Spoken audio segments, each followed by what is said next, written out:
যোৰহাটৰ বালিগাঁও অঞ্চলৰ টকুৰচুকস্থিত নবোদয় মিলিত সমাজ ৰংগমঞ্চত আৰোহণ সাংস্কৃতিক সামাজিক গোষ্ঠীৰ উদ্যোগত অনুষ্ঠিত গ্ৰীষ্মকালীন নৃত্য কৰ্মশালাৰ সফল সামৰণি অনুষ্ঠান অনুষ্ঠিত হয়।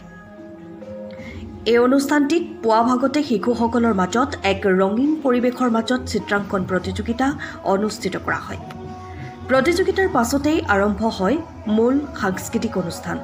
এই অনুষ্ঠানত কৰ্মশালাত অংশগ্ৰহণ কৰা শিশুসকলৰ বিভিন্ন ধৰণৰ সৃষ্টিশীল নৃত্য, লোকনৃত্যৰ লগতে আধুনিক গীতৰ নৃত্যৰ পৰিৱেশন কৰে, যিয়ে উপস্থিত সকলো দৰ্শকক মোহিত কৰি তোলে। শিশুসকলে তেওঁলোকৰ অগ্ৰগতিৰ প্ৰতিফলন ৰূপে উজ্জ্বল প্ৰদৰ্শন আগবঢ়ায়। অনুষ্ঠানখনিত নৃত্যগুৰুসকলক বিশেষভাৱে সম্বৰ্ধনা জনোৱা হয়। অনুষ্ঠানত বিশিষ্ট সমাজসেৱক ঈশ্বৰ প্ৰসন্ন বৰদলৈ, ধ্ৰুৱ প্ৰসাদ বৰুৱা, ক্ৰীড়াবিদ অঞ্জুমণি বৰা লগতে বহুতো বিশিষ্ট ব্যক্তি আৰু শিশুসকলৰ অভিভাৱকসকল উপস্থিত থাকে। তেওঁলোকে অনুষ্ঠানটিৰ ভূয়সী প্ৰশংসা কৰে আৰু এনে উদ্যোগে আগন্তুক প্ৰজন্মৰ ভিতৰত সাংস্কৃতিক জ্ঞান আৰু আত্মবিশ্বাস গঢ়ি তোলাত সহায়ক কৰিব বুলি মত প্ৰকাশ কৰে। যোৰহাটৰ পৰা অনুপম বৰা ৰিপৰ্ট, পোহৰ লাইভ।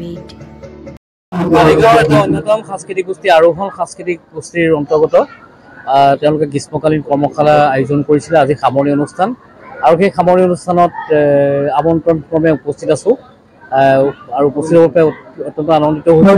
তেখেতসকলে ভালদৰে ছাত্ৰ-ছাত্ৰীসকলক আৰু আজি শেষ যি উপস্থিত থাকিবলৈ পাই মানিছোঁ।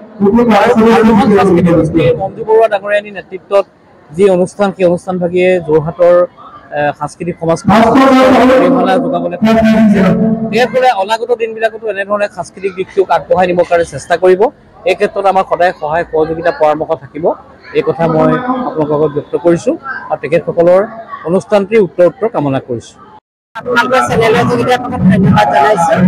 আমাৰ গ্ৰীষ্মকালীন কৰ্মশালা 14 জুলাইৰ পৰা 24 জুলাইলৈকে হৈছিলে।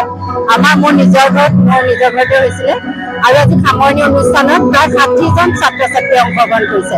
এটা খুব ভাল লাগিছে আৰু অভিভাৱকসকলক বিপুল সহায়, বিশেষকৈ আমাৰ নবোদয় মিলিত সমাজৰ স্থানীয় ৰাইজৰ, বিশেষকৈ বালিগাঁওবাসীৰ ৰাইজৰ বিপুল সহায় পাইছোঁ। 2002 চনৰ পৰা গ্ৰীষ্মকালীন কৰ্মশালা আৰু কৰ্মশালা আমাৰ চলি থাকে, বিপুল সহায় পাইছোঁ আৰু বিশেষকৈ উঠি অহা প্ৰজন্মক আৰোহণ সাংস্কৃতিক সামাজিক গোষ্ঠী আগবঢ়াই নিবৰ কাৰণে যত্ন চেষ্টা কৰিছোঁ। আহিছোঁ লায়ন্স আই হস্পিটেলে যিখিনি ONGC ফালৰ পৰা আমাক আগবঢ়াইছে চকু অক্টোপচাৰ সেই ক্ষেত্ৰত, সেইটো আমি নথৈ আনন্দিত হৈছোঁ আৰু বহু লোক আনন্দিত হৈছে। ভৱিষ্যতেও যাতে বহু লোক এনেদৰে উপকৃত হয়।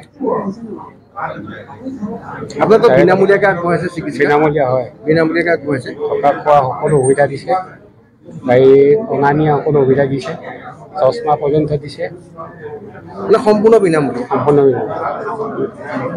আপোনালোক বহুত উপকৃত হৈছে।